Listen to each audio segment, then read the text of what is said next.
Dan Kurian വിവരങ്ങളുമായി തിരുവനന്തപുരത്ത് നിന്ന് ചേരുന്നുണ്ട്. ഡാൻ, ഇത് പരിഹരിക്കാൻ വളരെ വളരെ ബുദ്ധിമുട്ടുള്ള ഒരു പ്രശ്നമാണ്. അതുകൊണ്ട് തന്നെ ഇതിന്റെ ഒരു പരിഹാരം നീണ്ടു പോവുകയുമാണ്. ഇപ്പോൾ സർക്കാർ ഇങ്ങനെ ഒരു കണക്കെടുക്കുന്നതിലൂടെ എന്താണ് ഉദ്ദേശിക്കുന്നത്? അതായത് ആർക്കാണ് സ്വാധീനം എന്നറിയാനാണോ, അല്ലെങ്കിൽ ഈ പ്രശ്നങ്ങളുള്ള മേഖലയിൽ ഏത് തരത്തിൽ? കാരണം രണ്ട് കൂട്ടരും ഒരിക്കലും വിട്ടുവീഴ്ചയ്ക്ക് തയ്യാറാകാത്ത ഒരു പ്രശ്നമാണല്ലോ ഇത്. പക്ഷേ ഈ അടുത്ത് നമ്മൾ കേട്ട ചില മതമേലധ്യക്ഷന്മാരിൽ നിന്നുള്ള ചില വാക്കുകൾ പലപ്പോഴും ഒരു പരിഹാരത്തിന് അവരും ഒരുക്കമാണ് എന്ന രീതിയിലാണ്. അങ്ങനെ ഒരു പോസിറ്റീവ് നീക്കം അവരുടെ ഭാഗത്തു നിന്നുണ്ടാവുന്നതിന്റെ ബാക്കിയാണോ സർക്കാരിന്റെ ഈ കണക്കെടുപ്പ്?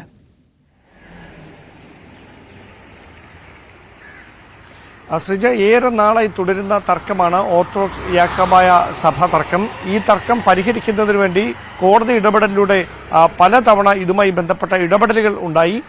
സർക്കാരിനോട് തന്നെ പലതവണ കോടതി ആവശ്യപ്പെട്ടു പള്ളികൾ കൈമാറി അതിന്റെ റിപ്പോർട്ട് കോടതിയിൽ സമർപ്പിക്കണമെന്ന്. പക്ഷേ അങ്ങനെയൊരു പെട്ടെന്നൊരു നീക്കത്തിലേക്ക് കടന്നാൽ അത് വലിയ തരത്തിൽ പ്രദേശങ്ങളിൽ ക്രമസമാധാന പ്രശ്നമായി തന്നെ മാറുമെന്നൊരു ബോധ്യത്തിന്റെ അടിസ്ഥാനത്തിലാണ് ഇങ്ങനെയൊരു നീക്കത്തിലേക്ക് ഇപ്പോൾ സർക്കാർ എത്തുന്നത്. ആഭ്യന്തര വകുപ്പ് അഡീഷണൽ സെക്രട്ടറിയാണ് ഇത് സംബന്ധിച്ച് തദ്ദേശ വകുപ്പ് പ്രിൻസിപ്പൽ സെക്രട്ടറിക്ക് ഇങ്ങനെ ഒരു റിപ്പോർട്ട് തയ്യാറാക്കണം എന്ന ഒരു കത്ത് കൈമാറിയത്. അതിന്റെ അടിസ്ഥാനത്തിലാണ് തദ്ദേശ വകുപ്പ് പ്രിൻസിപ്പൽ സെക്രട്ടറി തദ്ദേശ സ്ഥാപനങ്ങൾക്ക് ഇതുമായി ബന്ധപ്പെട്ട് നോട്ടീസ് നൽകിയിരിക്കുന്നത്. അടിയന്തരമായി തന്നെ ഓർത്തഡോക്സ് യാക്കോബായ പള്ളികളുടെ എണ്ണം, അതായത് സംസ്ഥാനത്തെ ഓർത്തഡോക്സ് യാക്കോബായ പള്ളികളുടെ എണ്ണം എടുക്കുക, അവിടുത്തെ വിശ്വാസികളുടെ എണ്ണം എടുക്കുക, അതോടൊപ്പം തർക്കമുള്ള പള്ളികൾ ഏതൊക്കെയാണ് എന്ന് കണ്ടെത്തുക. ഈ പള്ളികളിലെ യാക്കോബായ ഓർത്തഡോക്സ് വിശ്വാസികളുടെ, അതായത് രണ്ട് വിശ്വാസികളും അവകാശവാദം ഉന്നയിക്കുന്ന പള്ളികളുടെ വിശ്വാസികളുടെ എണ്ണത്തിന്റെ ആനുപാതികം എത്ര, ഇതടക്കമുള്ള കാര്യങ്ങൾ വ്യക്തമായി എടുത്തതിന് ശേഷം ഈ കാര്യങ്ങൾ കൃത്യമായി പരാമർശിച്ചുകൊണ്ട് കോടതിയിൽ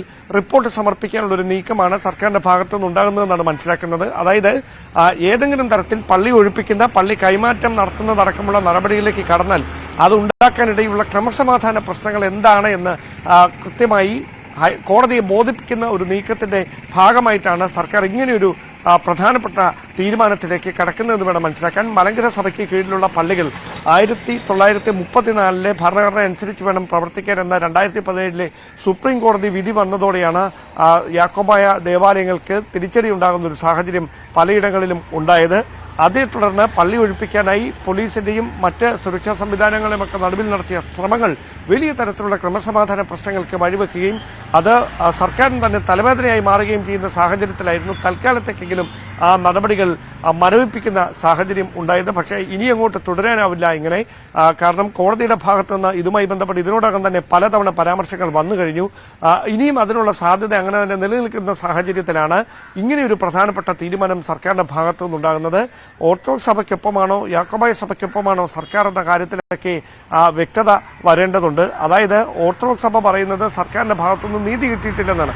യാക്കോബായ സഭ പറയുന്നത് തങ്ങളുടെ വേദന സർക്കാർ മനസ്സിലാക്കണമെന്നാണ്. ഇങ്ങനെ രണ്ട് സഭാവിഭാഗങ്ങൾ ഒരുപോലെ സമ്മർദ്ദവുമായി സർക്കാരിന് മുമ്പിൽ നിൽക്കുന്ന ഒരു സാഹചര്യത്തിൽ അനുനയ ശ്രമങ്ങളെല്ലാം പാളിയിരിക്കുന്ന ഒരു പശ്ചാത്തലം. അതുകൊണ്ട് സഭാ നേതൃത്വം നേരത്തെ സൂചിപ്പിച്ച പോലെ മേലധ്യക്ഷന്മാരൊക്കെ ഒരു അനുനയ നീക്കം അല്ലെങ്കിൽ അങ്ങനെ ഒരു സമാധാനപൂർണ്ണമായ പാതയിൽ പ്രശ്നം പരിഹരിക്കണമെന്ന അഭിപ്രായങ്ങൾ മുമ്പോട്ട് വെക്കുന്നുണ്ടെങ്കിലും കൈമാറ്റവുമായി ബന്ധപ്പെട്ട ചർച്ചകളിലേക്ക് കടക്കുമ്പോൾ അത് കയ്യാങ്കളിയിലേക്ക് നീങ്ങുന്ന സാഹചര്യം പലയിടങ്ങളിലുമുണ്ട്.